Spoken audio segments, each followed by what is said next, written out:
Hello all, I'm Marin. Welcome to or welcome back to my channel. Today's video is going to be all about my December favorites. So let's go ahead and get into it.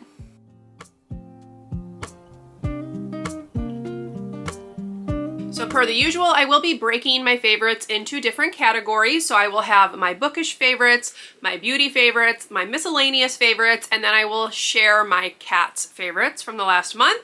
And we're just gonna kind of run through this pretty quickly. So let's go ahead and without further ado, get into my bookish favorites from December. In December, I did have two 5-star reads, both of which were part of my final vlog of 2025, so I will link that up above. It was part of this Bookmas series, but I did finish reading Return of the Thief by Megan Whalen Turner, which is book 6 in her Queen's Thief series. And then in that same vlog, I also read The Witch's Heart by Genevieve Gornichek. Now, these are very different books. We'll start with this one. This one is a mythology retelling. It is focused on Norse mythology. We are following Angrboda, who was one of Loki's wives, and she birthed him 3 monstrous children, 2 of which played a role in Ragnarok. So if you are familiar with the Norse mythology and the idea of Ragnarok, that is something that takes place in this book. Ultimately, what I really liked about this one was the writing, very beautiful writing. But also I liked the relationship between Angrboda and Skadi, who is a huntress, and they become friends and more by the end of the book. And I just really liked the way their friendship was written, their relationship was written, and I liked this look at Norse mythology. I was not as familiar with Norse mythology aside from what I learned in the Magnus Chase series by Rick Riordan, but I really loved this one. Beautiful writing, would highly recommend, obviously, because I gave it 5 stars, and it was one of 2 5-stars for the month. And then, as I mentioned, the other one was Return of the Thief by Megan Whalen Turner. This is book 6 in her Queen's Thief series, and it wrapped that entire series up. I read the whole series in 2025, enjoyed it all the way through, but this was by far, in my opinion, the strongest book in the series. We are following a boy named Ferris who becomes part of the King's Court, and he is recounting what happened in Atolia, which is their country, and the surrounding areas while he was with the king, and then in the future, because he does make references to things that happened in the future as well. So this one was a fantastic series finale. I really loved the way everything was wrapped up. This has lots of political maneuverings, we have a lot of court intrigue, and the characters are extraordinarily well written, and I would just highly recommend this series if you are a fan of fantasy. It is technically classed as young adult, but do not be mistaken by that. This is something that could be enjoyable for anyone. So as I mentioned, these were the 2 5-star reads from December, so now let's go ahead and move on into my beauty favorites from the past month. All right, I have 4 beauty products to share. So I wanted to mention the Farmacy Green Clean Cleansing Balm. This is the unscented version, but there are other versions of this. They do some like seasonal smells and things like that. I prefer the unscented, although the regular one is fine as well. I just find that this does a great job of removing my makeup, particularly my eye makeup, and I tend to go back to this one after trying out different cleansing balms and cleansing oils, because ultimately this one is just my favorite. So I am about halfway through this, so I will need to purchase a new one probably at some point in January, but this is by far my favorite. I definitely foresee myself purchasing this over and over and over again. Then I have this Murad Invisiscar Resurfacing Treatment. This is just a small bottle. I actually use this as a spot treatment because I find that this does a good job of bringing troublesome pimples to a head, which helps clear them up a little bit faster. I am not someone that can use salicylic acid to any effect. I just find that it does not do anything for me. This is the best that I have found in terms of a spot treatment, and that is not even what this is for. This is a chemical exfoliant, basically. It says use AM and PM, apply an even layer to affected areas, so you don't have to use it just all over your face. You can just put it in targeted areas. But for me, this works really well as a spot treatment, and I'm really glad that I picked it back up and have it back in my collection. Now let's talk about some makeup products. So in December, I picked up this L'Oreal Lumi Le Glow Tint, which looks like this. This is a glow serum, so it goes on under your foundation, or some people I guess could wear it on their own. I have to be strategic about where I put this because I am oily, particularly in my T-zone, but I have been using this on my cheeks and my forehead, and I just feel like it livens up my face a little bit. I tend to prefer matte makeup because I am oily in my T-zone, and I found that this being on my cheeks and forehead doesn't disrupt anything else that I'm doing. It looks really pretty, gives a nice natural glow, and I'm really enjoying using it. One thing I will say is that this is technically the 140 Cool version, but it is quite peachy, so keep that in mind. I'm gonna look and see what else they might have. Maybe they'll have one that's fair and maybe that'll be less peachy. It's okay for me because I do put it under foundation, but definitely would not be something that I could necessarily wear on my own because it is quite peachy when you put it on your face with just this product. And then I went back to an old favorite blush. This is the Dandelion blush from Benefit. So it comes in a little box like this. This is basically a very simple pink blush. It does have some shimmer in it, and I just really like the way this looks. I pulled this back out of my drawer and was using it a lot in the month of December, and every time I would put it on, I was reminded of how much I like it. It's not what I'm wearing today, but this is a blush that I got a lot of use out of in December and want to make sure I remember that it exists because every time I use it, it just looks really pretty. All right, that gets the beauty products out of the way, so now let's roll on into my miscellaneous favorites from December. Okay, these are kind of all over the place. First of all, I'm gonna go ahead and mention Books and Lala, Kayla. I watch her videos all the time, but I particularly like her end of the year content when she does the 12 days of Lala-Miss, which is what she calls it, where she's doing all of her wrap-ups and things. So I've had a good time watching those at the end of December. I enjoy her content all the time. She has really unique vlog ideas that I think are fantastic, but I've really enjoyed the end of year content, so wanted to give her a shout out. Another thing I've been enjoying are the Tamagotchi Paradise. Now, if you've been around a while, you know that Tamagotchis are virtual pets. That's what these are as well. But these are like the updated version. They're a little bit more nicely animated, I guess would be a good way of saying it. And they have a new feature that makes it easier to like zoom in and things like that, play the games that they have. Anyway, they look like this. This one is the Sky version.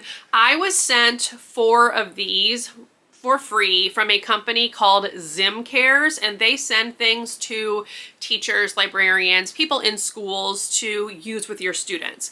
Because these came so close to the end of winter break and we had a lot going on with like winter concert rehearsals and things like that, I have not introduced these yet to my students. So I brought them home over winter break so I could play around with them and see how they work. So as I said, this one is the Sky. I also have the water one, which is this blue one, and then one that I have not started playing with is this one right here, and this is the land one. I actually have 2 of the land ones, but anyway, these are virtual pets where you are raising these creatures. You have to make sure that they are fed and that you play with them because they do have 2 meters, and then they change into other creatures. So I have not yet fully used all of the features in this. You can like connect them together and have 2 of them like play with each other, and you can also use that, I think, to help determine what type of creature they're going to turn into. As I said, there's a lot going on with these. These are different from the regular Tamagotchis because they do have this dial here. But anyway, yes, I was sent these by ZimCare. I'm really looking forward to using them with my students because I had them sitting on a table and a couple of the kids knew what they were. So I think they're going to be really excited to get a chance to kind of play with them.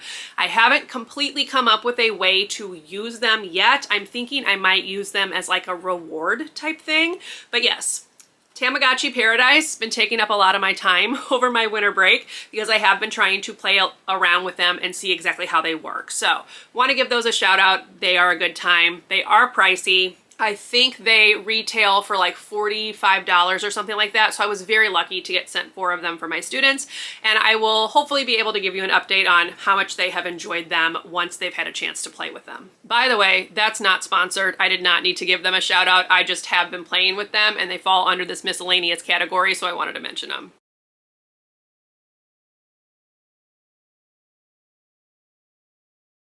And the last thing I have right here is a sticker by number book, which I have the My Little Pony version. This is the retro My Little Ponies. It's the ones that I grew up on. So basically these are stickers that come on a sheet like this. So you have the different pieces and then you put them onto the pages where they belong to make a picture. So I have an example here.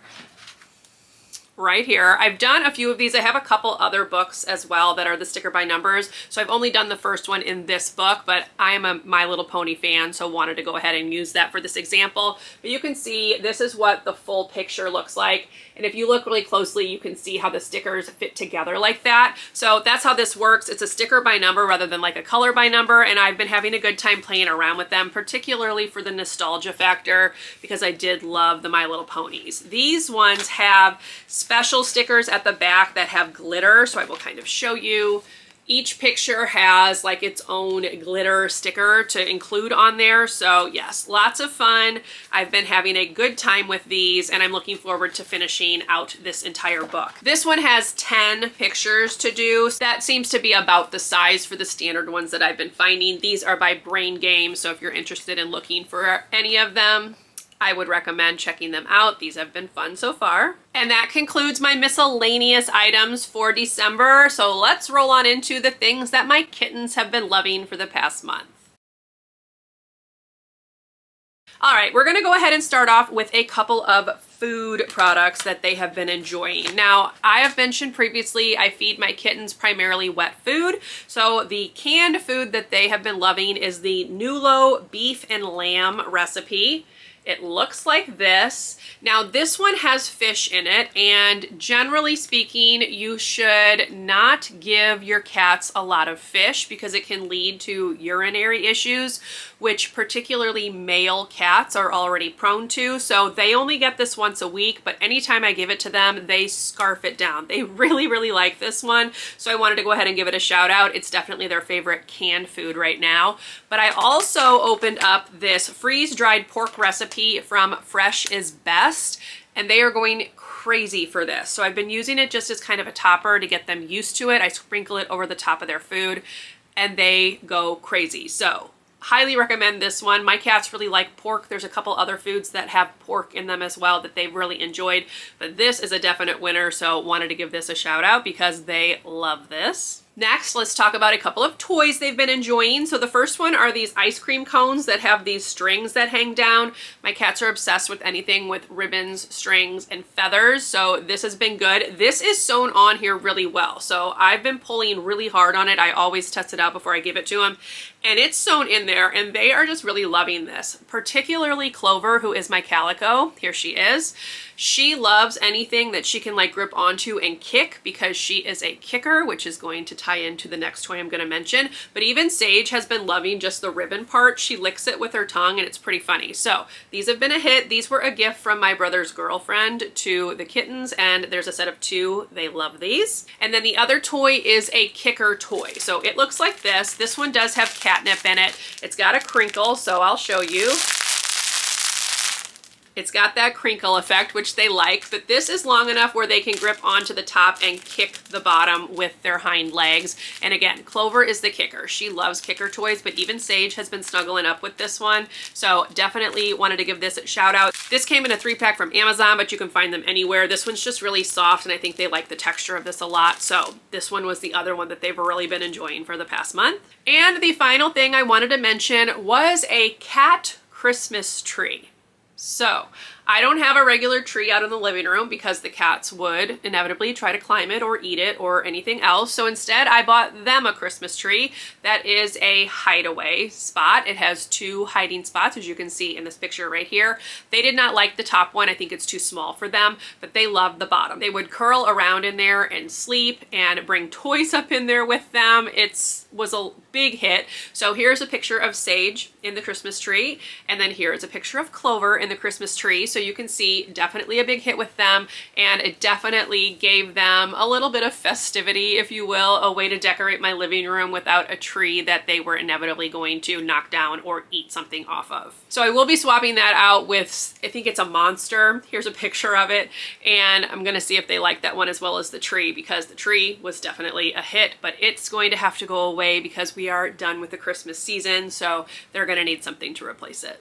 All right, that concludes my favorites part of this, but I wanna go ahead and take a couple minutes to mention what else you're gonna see in this video each month throughout 2026, because in my upcoming goals video, which is going to go up tomorrow, so you can stay tuned for that, I am going to mention that I am on a no buy or replacements only no buy for the first 6 months of the year. So in order to keep myself on track with that and have like a running tally of things, I'm going to use the last part of this video to do just a little check-in for that no buy. So you will see that as an additional piece to this video for the first 6 months of the year, and potentially all the way through, because I am putting myself on like a budget. So I'll play around with that, but I know for sure I'm going to do no buy updates from January through June. So you can expect to see that little addition on the end of this video, and I'll timestamp it so you can skip it if you're not interested, but wanted to go ahead and put that little heads up on there. There's nowhere else to put those kinds of videos, and it does kind of fit in with like the favorites thing, because it is going to talk about things that I'm going to repurchase, which I would not do if I didn't like them. So I figured they kind of go together. So you will be seeing that starting with the next favorites video that I post in early February. All right, and that's gonna do it. Those are my favorites from the month of December. I hope you enjoyed. If you did, please leave me a thumbs up. Consider subscribing to my channel if you would like to see more from me.